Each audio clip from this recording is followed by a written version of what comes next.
Hello friends, welcome to my class. दोस्तों मैं शुभम पांडे और आज हम देखने वाले हैं मोल कॉन्सेप्ट। दोस्तों 10 ही क्वेश्चन में हम मोल कॉन्सेप्ट के 90% क्वेश्चंस को सॉल्व करने की कोशिश करेंगे। इसी कॉन्सेप्ट से आप मोल कॉन्सेप्ट से आने वाले 90% से ज़्यादा भी क्वेश्चन को आप बड़े आसानी से कर सकते हो और जेईई मेंस के भी क्वेश्चंस कर सकते हो। तो दोस्तों यहाँ पर हम जेईई मेंस के प्रीवियस ईयर क्वेश्चंस को ही देखेंगे कि कैसे उन्हें बड़े आसानी से सॉल्व कर सकते हैं अगर हमारे कॉन्सेप्ट अच्छे से क्लियर हो तो। चलो हम स्टार्ट करते हैं। हमारा जो फर्स्ट क्वेश्चन है उसको देखते हैं।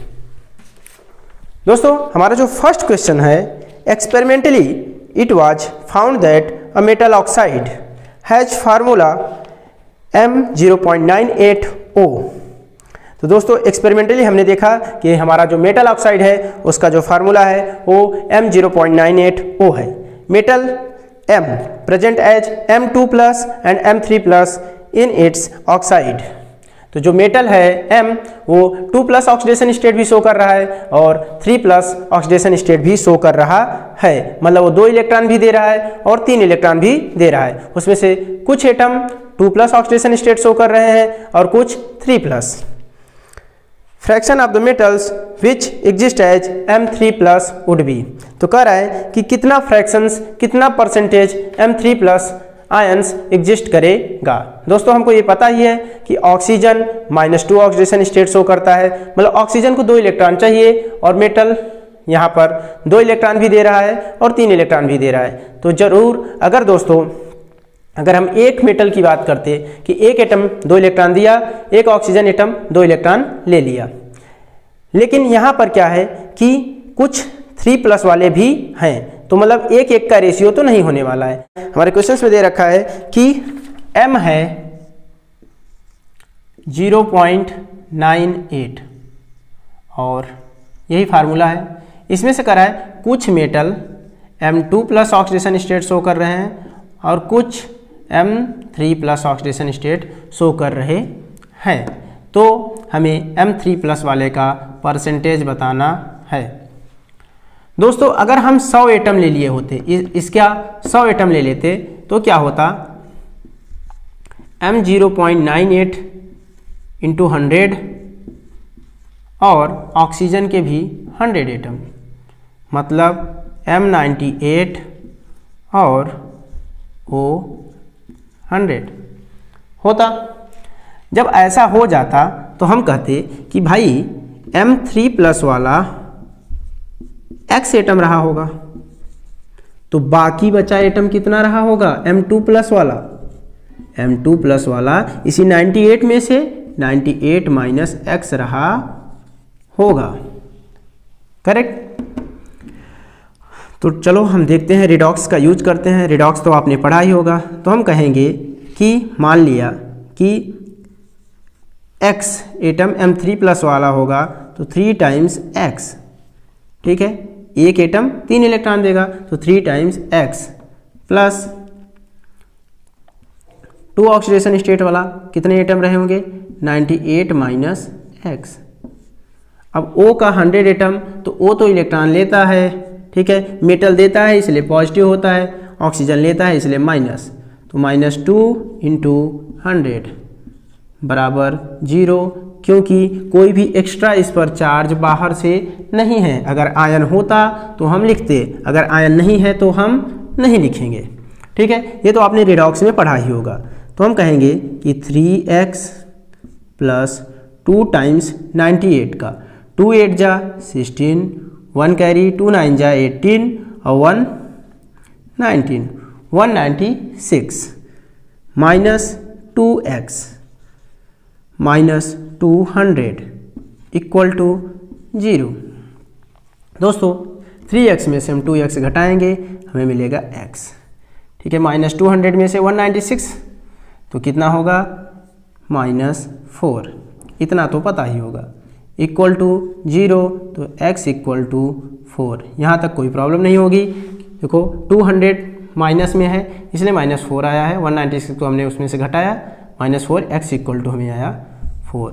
दोस्तों मतलब 98 एटम में से जो M3+ वाला है उसकी संख्या है 4। अगर हम परसेंटेज निकालेंगे तो कहेंगे 4 / 98 × 100।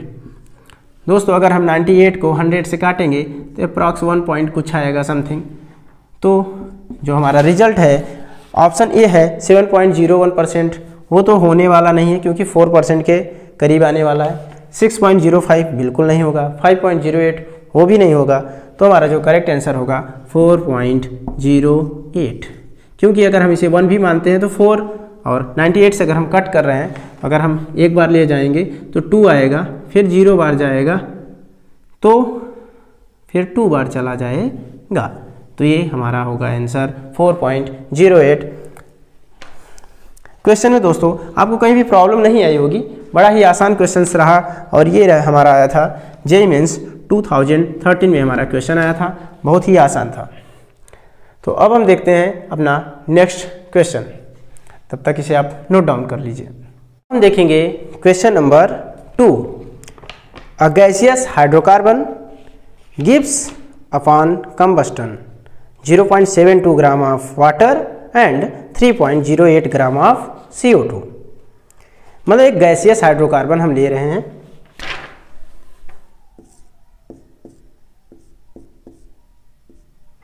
और इसका हम कंबस्टन करा रहे हैं, तो हमें मिल रहा है CO2 प्लस H2O। अगर वैसे देखा जाए तो XCO2 प्लस Y/2 H2O। अगर यहाँ O2 की कहें तो XO2 तो X प्लस Y/2O तो Y/4 तो X plus Y/4 O2। Combustion करने पर हमें मिल रहा है, और हमें मिल रहा है 3.08 ग्राम CO2। ओके, तो हमें इसका एम्पिरिकल फार्मूला बताना है। The empirical formula of the hydrocarbon is.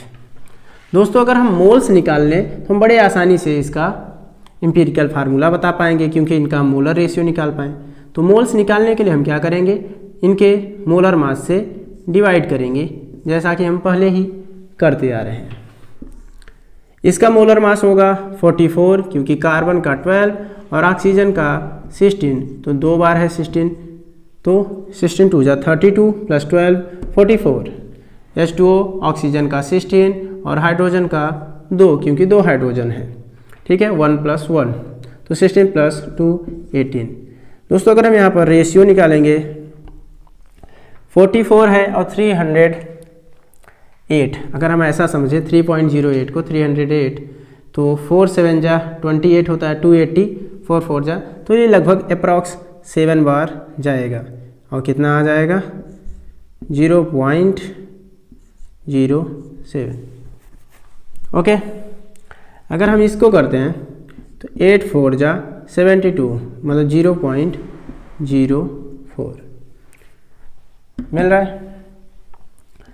अब दोस्तों अगर हम इनका मोलर रेशियो देखें, ठीक है, ये हमें मिला है molar ratio of carbon dioxide and molar ratio of water.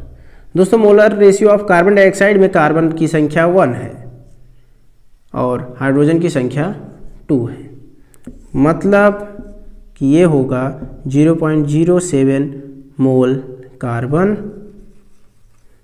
और यहाँ होगा 0.08 मोल हाइड्रोजन।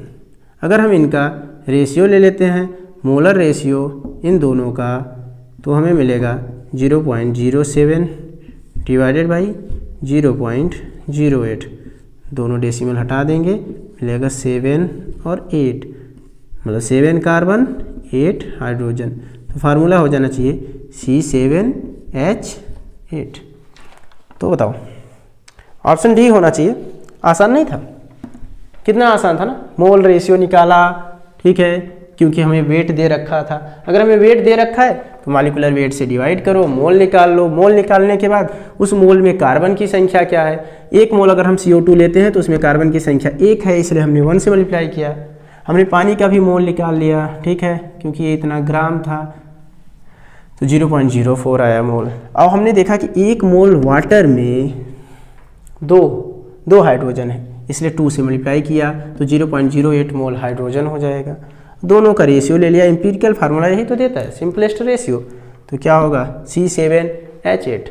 आई थिंक आसान ही रहा होगा।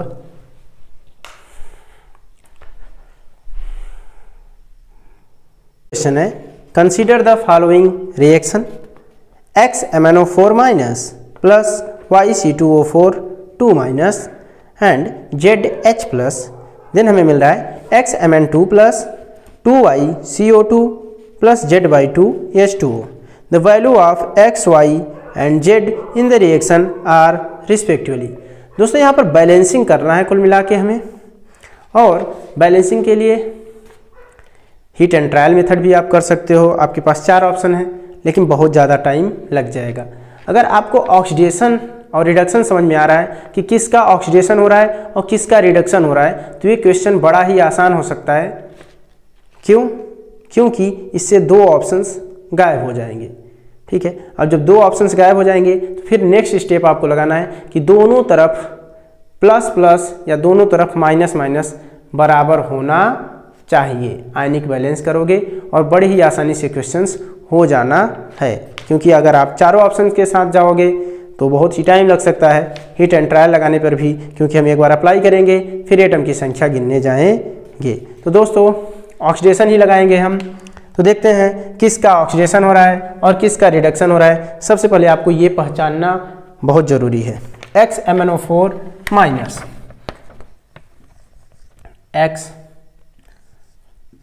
XMnO4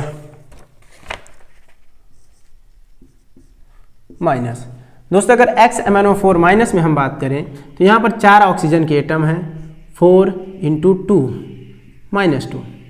ठीक है, 4 × 2 = 8, मतलब कुल मिला के इसे 8 इलेक्ट्रॉन चाहिए।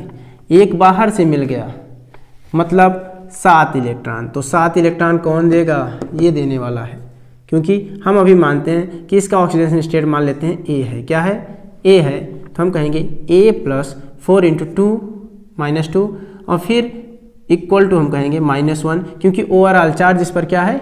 -1।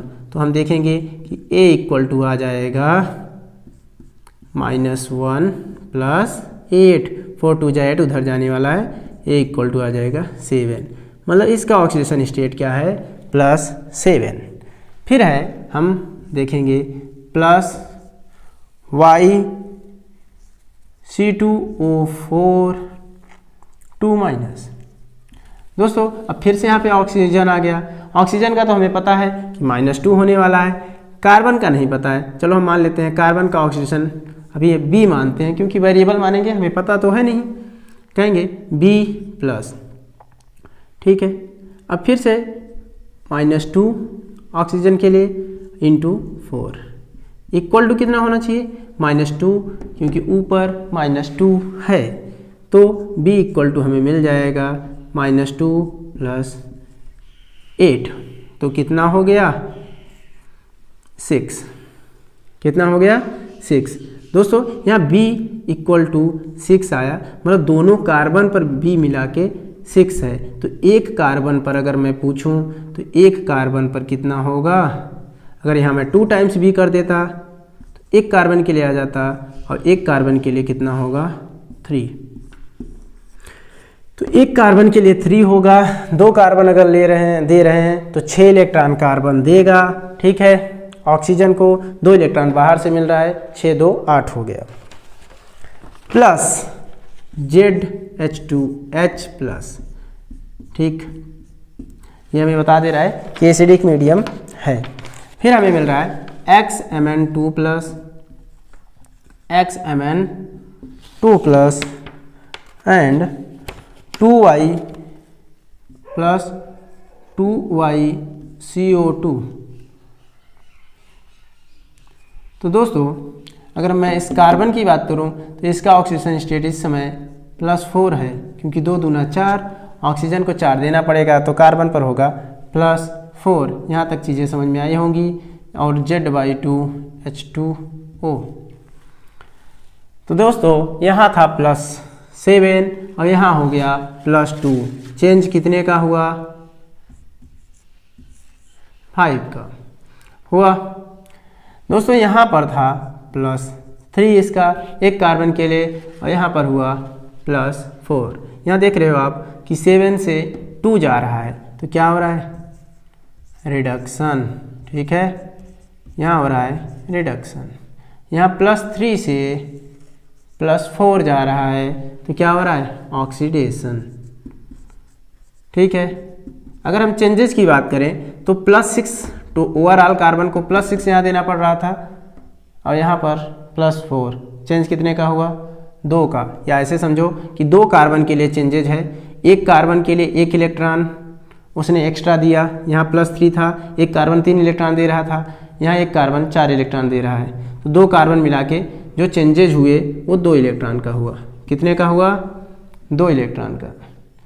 तो दोनों को अगर मैं सोचूं कि जो चेंजेज हैं वो बराबर हो जाएं तो मैं क्या करूंगा, इसमें 5 से मल्टीप्लाई करो और इसमें 2 से मल्टीप्लाई करो तो 5 2 जा हो जाएगा 10 और यहाँ हो जाएगा 2 5 जा 10। हुआ कि नहीं, आसान हो गया। मतलब कि 2 से मल्टीप्लाई तो x = 2, 5 से मल्टीप्लाई मतलब कि y = 5, y = 5,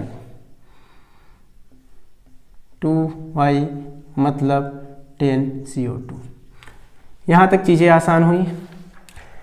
अब आपके पास था कि ऑप्शन बी और सी 2 और 5 तो दे रखा था, आपको पता करना है Z 8 होगा कि 16। चलो वो भी देख लेते हैं, चलो इसको मिटा देते हैं ताकि ज़्यादा कन्फ्यूजन ना हो, केवल हमें कुछ ही आयंस दिखें।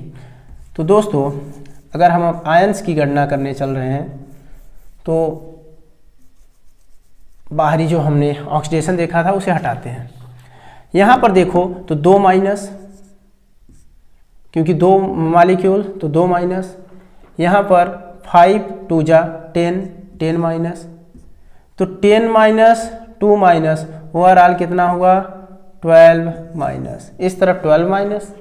अगर इस तरफ देखें तो x 2 आया था तो यहाँ भी 2, 4 प्लस 2 2 जा 4 प्लस, यहाँ कोई आयंस नहीं है। इधर है 4 प्लस, इधर है 12 माइनस, जबकि होना चाहिए दोनों तरफ बराबर प्लस या बराबर माइनस। दोस्तों हमारे पास ऑप्शन है Z के द्वारा मैं भी इस तरफ 4 प्लस बना लूँ। ऐसा तब होगा जब Z की जगह पर 16 होगा। 16 H प्लस कहूँगा तो 12 माइनस और फिर प्लस 16 जब लगाऊंगा तो कितना आ जाएगा 4 प्लस बराबर हो जाएगा। जब 4 प्लस बराबर हो जाएगा तो ये देखो ना Z/2 H2O मतलब 8 H2O, यहाँ 16 H प्लस। तो आसान हो गया ना। चलो अब देखते हैं हम अपना नेक्स्ट क्वेश्चन। दोस्तों अगर आपको आसान लग रहा होगा तो कमेंट करके हमें ये भी बताइए कि आपको आसान लग रहा है। ज़्यादा से ज़्यादा दोस्तों तक शेयर करो ताकि सब इस वीडियो का फ़ायदा उठा पाएँ और हम भी आपके लिए रेगुलर वीडियो बनाते रहें, क्योंकि आपके शेयर्स और आपके व्यू बहुत ज़्यादा मैटर करते हैं हमारे लिए, साथ में आपके कमेंट भी कि आपको क्वेश्चंस कैसा लग रहा है, ठीक है, और कैसा क्वेश्चंस और कौन से चैप्टर के आपको क्वेश्चन चाहिए, आप ये भी कमेंट करके हमें ज़रूर बताएं। हम जल्द से जल्द उसे भी कंप्लीट कराने की कोशिश करेंगे। तो दोस्तों अब हम इस चैप्टर से रिलेटेड फार्मूला को देखेंगे। और दोस्तों आपको वीडियो कैसा लगा आप कमेंट करके हमें ज़रूर बताएं कि हमारी स्पीड कैसी रही, हमने स्लो पढ़ाया कि हमारी स्पीड फास्ट थी, आपको समझने में कोई दिक्कत तो नहीं हुई। अगर आप कहेंगे कि हमें अपनी स्पीड और स्लो करनी चाहिए, थोड़ा एक्सप्लेनेशन और ज़्यादा देना चाहिए, तो हम वो भी करने की कोशिश करेंगे। और अगर आपको चाहिए कि आप फास्ट बताइए कि क्या कॉन्सेप्ट यूज हो रहा है, हमें क्वेश्चन को कैसे करना है, तो वो भी हम कोशिश करेंगे, ठीक है। तो एक लॉन्ग टाइप का वीडियो बन जाएगा और एक शॉर्ट टाइप का भी वीडियो बन जाएगा अभी जो मिल रहा है, ठीक है। तो 3 क्वेश्चन हमने कराए और उस क्वेश्चन के बेसिस पर आप हमें ये बताइएगा कि हमारी स्पीड क्या रही, स्लो रही या फास्ट रही, ठीक है। अब हम देखेंगे कुछ फार्मूलेज, ठीक है, कि इस चैप्टर से रिलेटेड कितने फार्मूले होते हैं, क्योंकि एनसीईआरटी में सारे फार्मूले तो दे नहीं रखे हैं और जब हम पूरी एनसीईआरटी बुक पढ़ेंगे तब ये सारे फार्मूले मिलने वाले हैं। ऐसी बात नहीं है कि नहीं मिलने वाले हैं। लेकिन फर्स्ट चैप्टर में अगर हम बात करेंगे तो सारे फार्मूले नहीं है, केवल मोलरिटी और कुछ कॉन्सेप्ट, ठीक है, मोलरिटी, मोलिलिटी, ठीक है, इन सब की चर्चा कर रखा है। मास परसेंटेज, ठीक है, volume percentage, mass by mass, ठीक है, मोल फ्रैक्शन, इन सब का चर्चा कर रखा है। चलो फिर से हम इसको रिवाइज कर लेते हैं, ठीक है। तो दोस्तों स्क्रीन पे आपको शो करेगा रिलेटिव एटॉमिक मास, ठीक है। अगर हम किसी मास का रिलेशन करते हैं, किसी से रिलेटिव अगर हम बताते हैं आपेक्षिक, ठीक है, तो रिलेटिव एटॉमिक मास हम सभी जानते हैं कि हम किससे रिलेट करते हैं, कार्बन 12 से, ठीक है।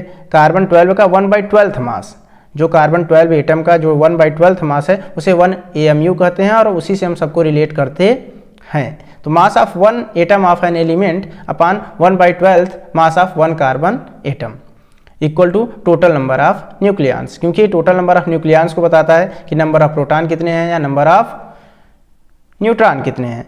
फिर है यहाँ वाई मैप आपको दिखा रखा है दोस्तों कि मोल कॉन्सेप्ट तक पहुँचने के लिए मोल, ठीक है। मोल में आपको एक बार ये दिखा रखा है कि मास में अगर हम मॉलिक्यूलर वेट से डिवाइड करते हैं, मॉलिक्यूलर वेट से या एटॉमिक वेट से, अगर मॉलिक्यूल होगा तो मॉलिक्यूलर वेट से और एटम होगा तो एटॉमिक वेट से, अगर हम डिवाइड करते हैं तो एरो दिखा रहा है कि हम मोल तक पहुंच रहे हैं। और अगर मोल से हम मॉलिक्यूलर वेट का या एटॉमिक वेट का मल्टीप्लाई करते हैं तो हमें क्या मिलेगा, मास मिलेगा। फॉर एग्जांपल मैंने बोला कि 5 मोल कार्बन है तो मास क्या होगा, तो 5 मोल, 1 मोल का मास क्या होगा कार्बन का 12, तो 12 5 जा 60, ठीक है। अगर मान लो अप्रॉक्सीमेटली आपको ये कहा क्वेश्चन में, अप्रॉक्स क्या बोला कि 24 ग्राम कार्बन है तो कितना नंबर ऑफ मोल होगा, तो हम उसके एटॉमिक वेट से डिवाइड कर देंगे तो नंबर ऑफ मोल तक पहुंच जाएंगे, ठीक है। ये मास रिलेटेड कॉन्सेप्ट था। अब आया अगर वॉल्यूम रिलेटेड कॉन्सेप्ट। हम सभी जानते हैं कि वॉल्यूम अगर STP पर होता है, स्टैंडर्ड टेम्परेचर प्रेशर, मतलब टेम्परेचर हमारा कितना होना चाहिए, रूम टेम्परेचर होना चाहिए या 273 केल्विन या 0 डिग्री सेल्सियस। प्रेशर कितना होना चाहिए, 1 एटमॉस्फेरिक प्रेशर, ठीक है। तो हम सभी जानते हैं कि 1 मोल जो गैस होती है वो 22.4 लीटर जगह घेरती है, 22.4 लीटर कोई भी गैस हो, ठीक है, चाहे वो हाइड्रोजन हो, ठीक है, चाहे वो ऑक्सीजन हो, चाहे वो कार्बन डाइऑक्साइड हो, कोई भी गैस हो। हम एटम से कंसीडर नहीं करेंगे, हम मॉलिक्यूल से कंसीडर करते हैं। तो हम कहेंगे कि 1 मोल मॉलिक्यूल अगर कोई भी गैस है 1 मोल तो क्या होगी, 22.4 लीटर होगी। कहाँ पर, STP पर उसका वॉल्यूम जो होगा वो 22.4 लीटर होगा। तो अगर हमको मान लो दे रखा है कि कोई भी आयतन दे रखा है, अब आयतन दे रखा है अगर हमें 44.8, तो हम 22.4 से डिवाइड करेंगे और कहेंगे 2 मोल गैस है, 44.8 लीटर अगर दे रखा है तो अगर हम डिवाइड कर रहे हैं तो हम मोल तक पहुंच रहे हैं अगर वॉल्यूम दे रखा है, और अगर मोल दे रखा है और हमसे पूछे कितना लीटर होगा तो हम 22.4 से मल्टीप्लाई कर देंगे, 22.4 लीटर से मल्टीप्लाई कर देंगे तो हमें वॉल्यूम मिल जाएगा STP पे। अगर दोस्तों नंबर ऑफ एटम्स दे रखा है या नंबर ऑफ मॉलिक्यूल्स दे रखा है, तो नंबर ऑफ अगर एटम्स दे रखा है तो 6.022 × 10⁻23 से हम क्या करेंगे, डिवाइड करेंगे तो हमें नंबर ऑफ मोल्स मिल जाएगा। जब हमें नंबर दे रखा रहेगा तो हम 6.022 × 10⁻23 से डिवाइड करेंगे। अगर हमें मोल दे रखा है, अगर हमसे नंबर ऑफ, ठीक है, नंबर ऑफ मॉलिक्यूल्स पूछ रहा है या नंबर ऑफ एटम्स पूछ रहा है तो हम क्या करेंगे, फिर से 6.022 × 10⁻23 से मल्टीप्लाई करेंगे। जैसे अगर 2 मोल H2 दे रखा है, ठीक है, अगर 2 मोल H2 दे रखा है, आपसे पूछे नंबर ऑफ एटम्स क्या होंगे, तो दोस्तों पहले हम तो H2 देखेंगे, एक मॉलिक्यूल है और एक मॉलिक्यूल में 2 एटम होंगे, तो हम कहेंगे 2 × 2 मतलब 4 मोल एटम हुए। अब 4 मोल एटम हो गए तो हम एवोगाड्रो नंबर से मल्टीप्लाई करेंगे, मतलब 6.022 × 10⁻23, तो 4 × 6.022 × 10⁻23 से जो आएगा वो हमारा क्या होगा, नंबर ऑफ एटम्स होगा। अगर आपसे नंबर ऑफ मॉलिक्यूल्स पूछता तो आप केवल 2 से ही मल्टीप्लाई करते, 2 × 6.022 × 10⁻23, क्योंकि हमने क्वेश्चन में लिया था 2 मोल H2 गैस, ठीक है दोस्तों। उसके बाद आपसे बात किया है डेंसिटी के बारे में, स्पेसिफिक ग्रेविटी के बारे में, कि density of the substance divided by density of water at 4 degree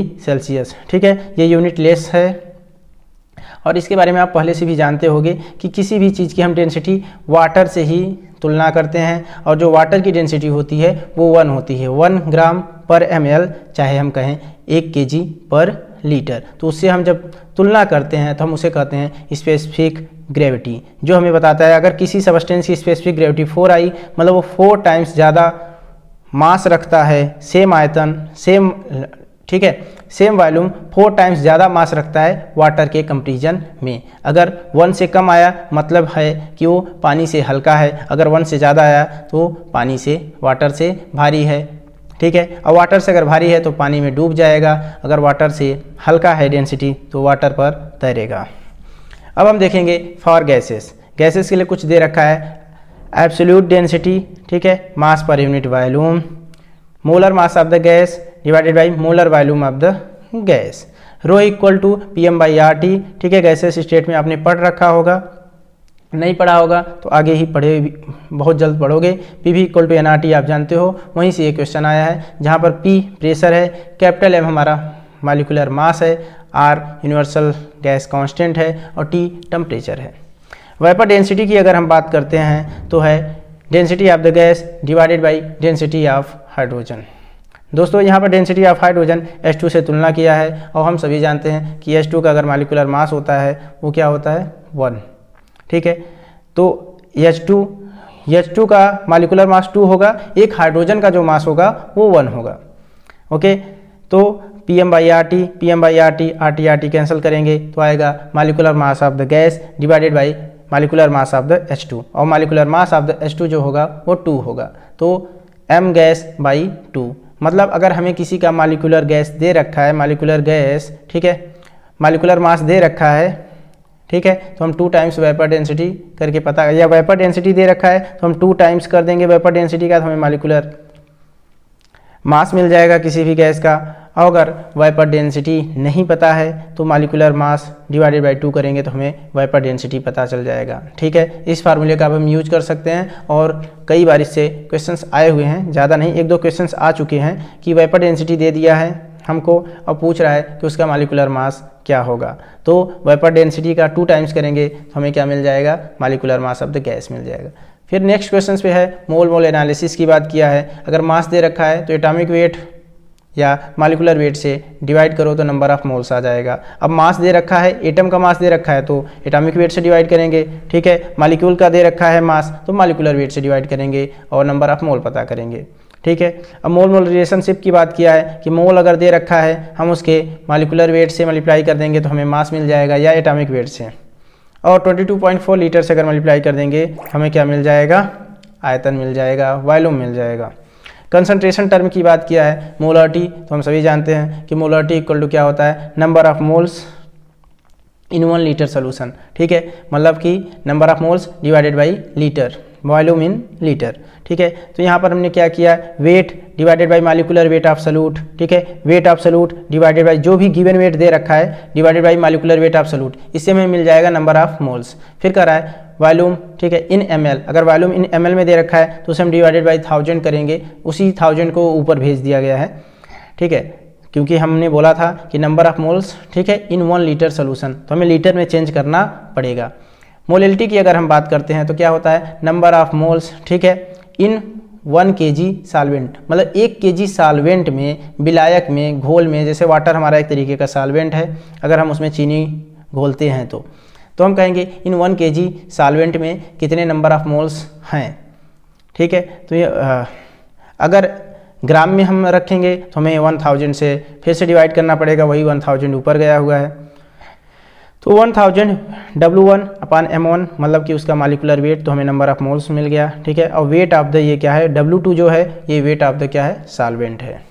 mole fraction की बात करते हैं तो मोल फ्रैक्शन क्या होता है कि number of mole of solute divided by total number of moles of solution. अब सॉल्यूशन में हमारा होता है सॉल्यूट प्लस सॉल्वेंट, ठीक है। 2 प्रकार के भी सॉल्यूट ऐड कर सकते हो, 3 प्रकार के, कुछ भी ऐड कर लो।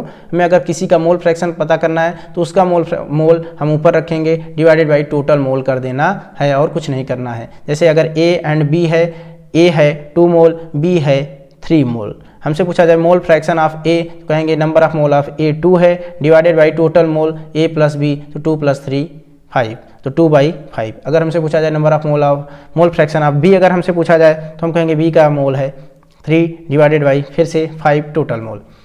कैलकुलेशंस अगर कुछ टर्म दे रखे हैं, वेट बाय वेट अगर हमसे पूछ रहा है तो मास ऑफ सॉल्यूट हम इन ग्राम में लेंगे, divided by mass of solution लेंगे। ठीक है, सॉल्यूशन में क्या होगा, सॉल्यूट प्लस सॉल्वेंट इनटू 100, तो हमें क्या मिल जाएगा, वेट बाय वेट परसेंट मिल जाएगा, मतलब मास परसेंट हमें मिल जाएगा। ठीक है, अगर volume weight by volume percent कह रहा है, मास, ठीक है, पर यूनिट वॉल्यूम अगर हमसे परसेंटेज में पूछ रहा है तो mass of the solute in हम ग्राम में रखेंगे, divided by mass of solution in ml में रखेंगे, सॉरी मास ऑफ सॉल्यूशन नहीं, ठीक है, यहाँ पे volume of solution in ml में रखे हैं, मिस प्रिंट हो गया है। ठीक है, इसको आप करेक्ट कर लेना, इनटू 100 करना है। फिर है वॉल्यूम बाय वॉल्यूम अगर हमको दे रखा है तो हम वॉल्यूम ऑफ सॉल्यूशन, ठीक है, वॉल्यूम ऑफ सॉल्यूशन की जगह पर वहाँ पर करना है आपको volume of solute in ml divided by volume of solution in ml into 100। अब है डिराइव द फॉलोइंग कन्वर्जन, कुछ कहीं कहीं मिस प्रिंटिंग है, उसको आप सुधार लेना है, वॉल्यूम ऑफ सॉल्यूशन नहीं करके वॉल्यूम ऑफ सॉल्यूट करना है। जैसे आप देख रहे हैं कि ऊपर भी हर जगह हो रहा है कि मास ऑफ सॉल्यूट, ठीक है, वॉल्यूम ऑफ सॉल्यूट, तो सॉल्यूट ही होना है, सॉल्यूशन नहीं होना है। ठीक है, अगर हम सॉल्यूशन ऊपर नीचे रख देंगे तो कट के 1 आ जाना है, 100% हो जाना है।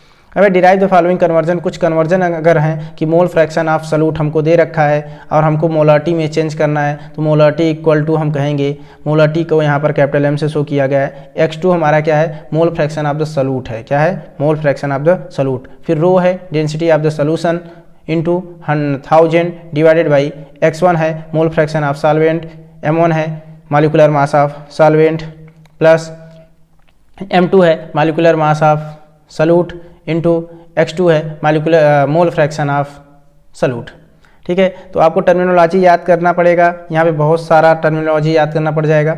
अगर आपका कॉन्सेप्ट क्लियर है तो ये सारी टर्मिनोलॉजी की कोई ज़रूरत नहीं है, आप डायरेक्ट कॉन्सेप्ट लगा के भी क्वेश्चन को कर सकते हो। यहाँ पर तो हो सकता है आपसे गलतियाँ हो जाएँ, क्योंकि अगर आपको फार्मूला नहीं लर्न है तो गलतियाँ हो जाएंगी, लेकिन अगर आप प्रैक्टिस करोगे, क्वेश्चंस प्रैक्टिस करोगे तो बड़ी ही आसानी से इन फार्मूले को लर्न करने की कोई ज़रूरत नहीं है। हमने भी ये फार्मूला नहीं लर्न किया हुआ है। ठीक है, फिर दूसरा है कि मोलारिटी इनटू मोल फ्रैक्शन। हाँ, आपको मोलारिटी पता होना चाहिए, मोलैलिटी पता होना चाहिए, मोल फ्रैक्शन पता होना चाहिए, डेंसिटी क्या होती है, ये सारे टर्म पते होने चाहिए, ये सारे कॉन्सेप्ट पता होना चाहिए। तो इन फार्मूलों की ज़रूरत नहीं है। हाँ, शॉर्टकट में आप यूज कर सकते हो, अगर आपको टाइम कम मिला है तो इन फार्मूले में पुट करके बड़े आसानी से सॉल्व कर सकते हो, नहीं तो क्वेश्चन को सोचने में थोड़ा सा वक्त लग सकता है। फिर है मोलारिटी दे रखी है, आपको मोल फ्रैक्शन में चेंज करना है, तो फिर से है मोल फ्रैक्शन, ठीक है, किसका, x2 किसके लिए है, सॉल्यूट के लिए, x2 जहाँ 2 है वो सॉल्यूट के लिए और जहाँ 1 है वो सॉल्वेंट के लिए इस्तेमाल किया गया है। तो फिर से हुआ m मोलैलिटी है, क्या है,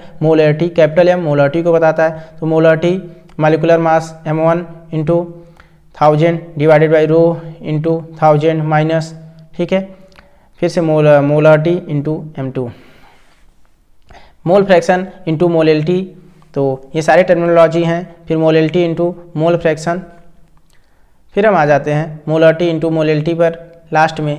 तो यहाँ पर दे रखा है m1 एंड m2 क्या है, molar mass of solvent and solute, and rho क्या है, density of the solution in gram per ml, ठीक है, और कैपिटल M मोलैलिटी है, स्मॉल m मोलैलिटी है, x1 क्या है, mole fraction of the solvent है, और x2 क्या है, मोल फ्रैक्शन ऑफ सॉल्यूट। तो इस कॉन्सेप्ट का भी यूज करके आसानी से क्वेश्चन कर सकते हो, लेकिन हाँ, इतना फार्मूला लर्न करना पॉसिबल थोड़ा सा कम है।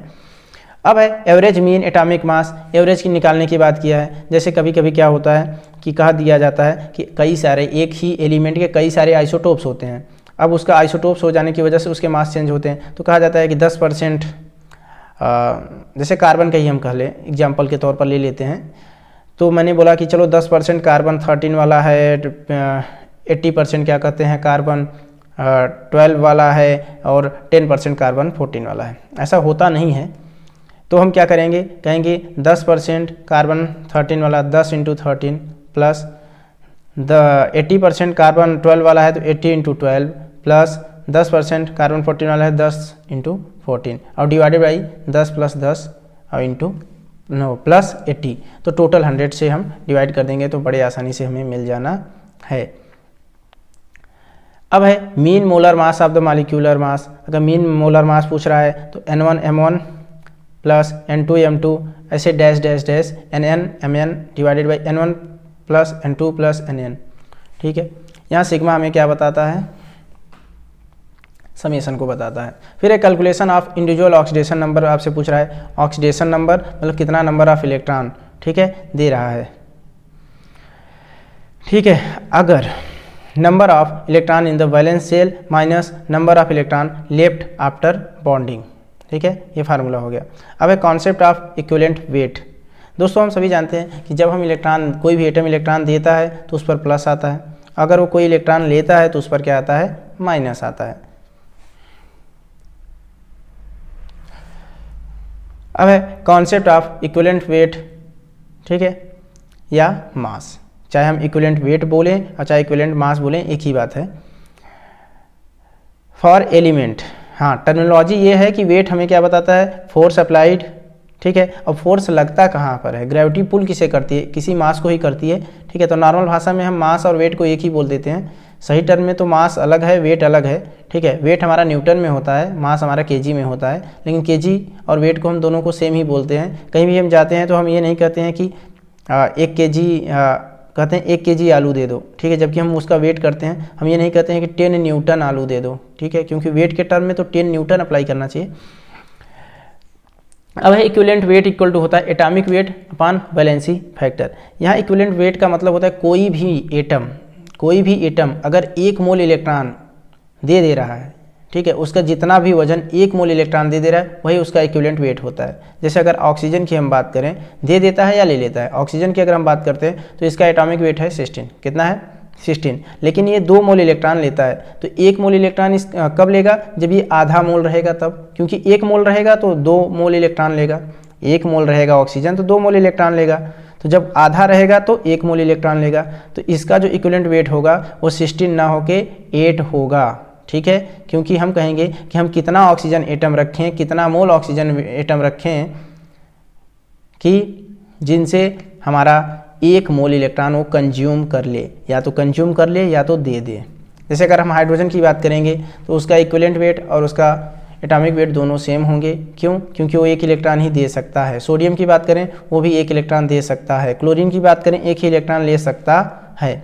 कुछ होते हैं जैसे नाइट्रोजन 3 इलेक्ट्रॉन दे सकता है, तो इसलिए जो इसका वेट होगा डिवाइडेड बाई 3 हो जाएगा। एल्युमिनियम क्या कर सकता है, 3 इलेक्ट्रॉन दे सकता है, तो जो भी उसका वेट है, जैसे 27 उसका वेट है तो डिवाइडेड बाई क्या हो जाएगा, 3 हो जाएगा। हाँ, लेकिन जब एल्युमिनियम 3 इलेक्ट्रॉन दे रहा होगा तब, अगर 3 इलेक्ट्रॉन नहीं दे रहा होगा, 2 ही इलेक्ट्रॉन दे रहा है तो डिवाइडेड बाई 2 करेंगे। अगर 1 ही इलेक्ट्रॉन दे रहा है तो डिवाइडेड बाई 1 भी करेंगे। तो जैसी कंडीशन होती है उस हिसाब से हमको ये अप्लाई करना पड़ता है। जैसे अगर एसिड की बात करें, कोई एसिड है, अगर उसका 1 मोल H+ दे रहा है तो उसका इक्विवेलेंट वेट और उसका जो मॉलिक्यूलर वेट होगा वो बराबर होगा। मान लो कोई एसिड 1 मोल हम ले रहे हैं लेकिन वो 2 मोल H+ दे रहा है, तो इस समय उसका इक्विवेलेंट वेट उसके मॉलिक्यूलर वेट का आधा हो जाएगा। मॉलिक्यूलर वेट डिवाइडेड बाई 2 कर देंगे, क्योंकि उस एसिड से हमको 1 मोल H+ जब वो आधा ही रहता, आधा मोल तभी मिल जाता, क्योंकि 1 मोल अगर हम ले लेंगे तो वो 2 मोल दे देगा। जैसे एग्जांपल के तौर पर हम H2SO4 को ले लें, H2SO4 को अगर हम 1 मोल लेंगे तो हमें 2 मोल H+ मिलेगा। अगर हम HCl लेंगे 1 मोल तो हमें 1 मोल ही H+ मिलेगा, ठीक है। तो बहुत सारे एसिड्स होते हैं, जैसे दिखने में लगता तो है H3PO4, ठीक है, H2PO3, ठीक है, बहुत सारे से हैं। तो जहाँ पर हमको डाउट हो जाता है कि ये कितना एसिडिटी शो करेगा, तो अगर हम एक एसिड बेस की बात करते हैं तो इक्विवेलेंट वेट इक्वल टू क्या होगा, molecular weight divided by basicity या एसिडिटी। देखो दोस्तों, एसिड के लिए हम बेसिसिटी इस्तेमाल करते हैं कि वो मोनोबेसिक है कि डाई बेसिक है। जैसे HCl मोनोबेसिक है, H2SO4 डाई बेसिक है। और बेस के लिए हम एसिडिटी शब्द का इस्तेमाल करते हैं। अगर कोई बेस 1 OH- दे रहा है तो उसकी जो एसिडिटी है वो 1 है। अगर वो 2 OH- दे रहा है तो उसकी जो एसिडिटी है वो 2 है। फिर है किसी मेटल के लिए बोल रहा है कि number of moles of electron gained or lost. अगर 1 मोल इलेक्ट्रॉन वो क्या कहते हैं, उसका 1 मोल एटम 1 मोल इलेक्ट्रॉन ले रहा है तो इक्विवेलेंट वेट और एटॉमिक वेट बराबर होगा। अगर पता चला कि उसका आधा मोल ही 1 मोल इलेक्ट्रॉन ले रहा है तो उसका इक्विवेलेंट वेट आधा हो जाएगा। समझ रहे हो ना। पता चला कोई एक ऐसा एटम है जो कि एक एटम 3 इलेक्ट्रॉन ले रहा है तो उसका जो एटॉमिक वेट है और जो उसका इक्विवेलेंट एटॉमिक वेट का डिवाइडेड बाई 3 कर देंगे हम, तब जाके हमें इक्विवेलेंट वेट मिलेगा। तो बात समझ गए होगे। जैसे कि एल्युमिनियम की बात करें, एल्युमिनियम 27 होता है, उसका हम अगर इक्विवेलेंट वेट कहेंगे, अगर एल्युमिनियम 3 इलेक्ट्रॉन दे रहा है तो 7 हो जाएगा, 9 हो जाएगा। ओके, अब concept of number of equivalent, तो number of equivalent of solute equal to weight upon equivalent weight, weight divided by equivalent weight, तो हमें number of equivalent of solute मिल जाएगा। अब नॉर्मेलिटी की बात करते हैं। नॉर्मेलिटी मोलरिटी ही जैसा होता है, वहाँ पर नंबर ऑफ मोल था, यहाँ पर नंबर ऑफ इक्विवेलेंट है, ठीक है, मिली इक्विवेलेंट। तो number of equivalent of solute divided by volume of solution in litre, तो नॉर्मेलिटी इक्वल टू हो जाएगा मोलरिटी इंटू वैलेंस फैक्टर, ठीक है, valency factor. Calculation of valency factor, तो नंबर ऑफ एसिड के लिए अगर है number of H plus furnished पर मालिक्यूल ऑफ द एसिड, अगर कोई एसिड का मालिक्यूल 1 H प्लस दे रहा है तो उसका n फैक्टर 1 होगा, अगर कोई एसिड का मालिक्यूल 2 H प्लस दे रहा है तो उसका जो n फैक्टर होगा वो 2 होगा। कोई मेटल आयन अगर 1 इलेक्ट्रॉन दे रहा है तो उसका जो n फैक्टर होगा 1 होगा। कोई मेटल आयन 2 इलेक्ट्रॉन दे रहा है तो उसका जो n फैक्टर होगा वो 2 होगा। कोई अगर 1 इलेक्ट्रॉन ले रहा है तो उसका जो n फैक्टर होगा 1 होगा, अगर वो 2 इलेक्ट्रॉन ले रहा है तो उसका n फैक्टर क्या होगा, 2 होगा। अब है एट इक्वलेंस पॉइंट, तो N1V1 इक्वल टू N2V2 हम कहते हैं, और M1V1 इक्वल टू M2V2 कह सकते हैं। वॉल्यूम स्ट्रेंथ ऑफ H2O2 की बात किया है, 20 volume of H2O2 means 1 litre of the simple H2O2 on decomposition gives 20 litre of O2 gas at STP। मतलब कि 20 वॉल्यूम H2O2 का मतलब है कि अगर हमने H2O2 लिया 1 लीटर, कितना लिया, H2O2 लिक्विड के तौर पर 1 लीटर लिया, लेकिन हमको पता है कि H2O2 जब टूटेगा तो O2 गैस निकलेगा, H2O में टूट जाएगा और हाफ O2 में। तो अगर वो 20 लीटर उसका H2O2 का 1 लीटर अगर 20 लीटर O2 गैस दिया तो उसे हम 20 वॉल्यूम कहेंगे। 20 लीटर अगर वो O2 गैस दिया STP पर, स्टैंडर्ड टेम्परेचर प्रेशर पर, सही बात है। एग्जाम्पल के तौर पर आप ऐसे समझो, 1 लीटर से आप ऐसा मत सोचो कि 20 लीटर कैसे आ जाएगा, बिल्कुल उस तरह से जैसे थोड़े से पानी को अगर आप उबालो तो बहुत सारा भाप निकलेगा, थोड़ा सा ही पानी लो अगर उसे उबालो तो बहुत सारा भाप निकलेगा, बिल्कुल यहाँ वैसे ही है। हमने लीटर के तौर पर ले रखा है, लिक्विड के तौर पर H2O2 को लिया है, अब उसमें से ऑक्सीजन गैस निकल रही है। अगर 1 लीटर लिया उसमें से 10 लीटर क्या कहते हैं O2 गैस निकला, तो उसका जो वॉल्यूम स्ट्रेंथ होगा वो 10 होगा, ठीक है। तो नॉर्मेलिटी ऑफ अगर हम H2O2 की बात करते हैं तो volume strength of H2O2 divided by 5.6 आता है।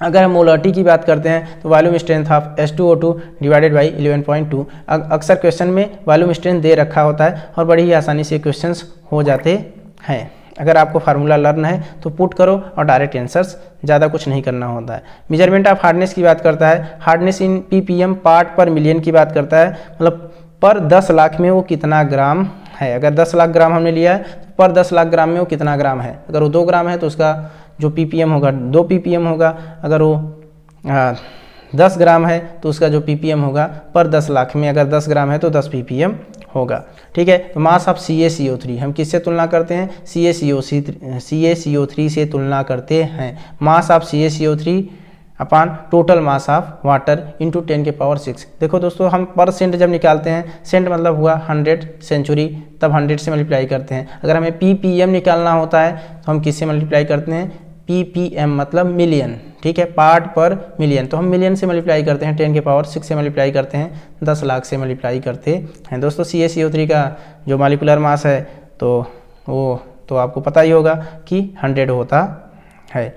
तो मास ऑफ CaCO3 कितना है, ठीक है, total mass of the water में। जैसे अगर हमने एक टैंक लिया, अगर वो 1000 किलो का है, 1000 किलो उसमें मतलब कि पानी आ रहा है, 1000 किलो पानी आ रहा है, और उसमें अगर हमारा 10 ग्राम CaCO3 मिलता है, मास ऑफ द जो CaCO3 मिलता है वो 10 ग्राम मिलता है, तो हम कहेंगे 10 divided by mass of the water, gram में ही बदल लेंगे, ठीक है। तो 10 के पावर 6 ग्राम हो जाएगा, 6 कट जाएगा तो क्या आएगा, 10 ppm आ जाएगा।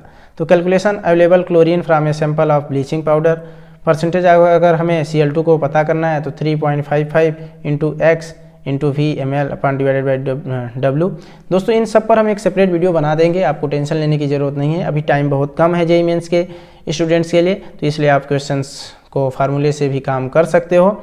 और नेक्स्ट मंथ में अगर JEE मेंस का जो एग्ज़ाम रहेगा, अगर आप उसे अटेम्प्ट कर रहे हो तो उसके लिए वीडियो यहाँ पर अवेलेबल रहेगा। तो चैनल को ज़्यादा से ज़्यादा सब्सक्राइब करो, ज़्यादा से ज़्यादा शेयर करो, व्यू देने की कोशिश करो। जितना ज़्यादा व्यू रहेगा उतनी ही जल्दी फ्रीक्वेंसी रहेगी वीडियो के आने की और आपको क्वेश्चंस को सॉल्व कराने की। अगर आपको कोई भी डाउट होता है तो आप हमारे व्हाट्सएप पर कॉन्टैक्ट कर सकते हो 8127681722 पर।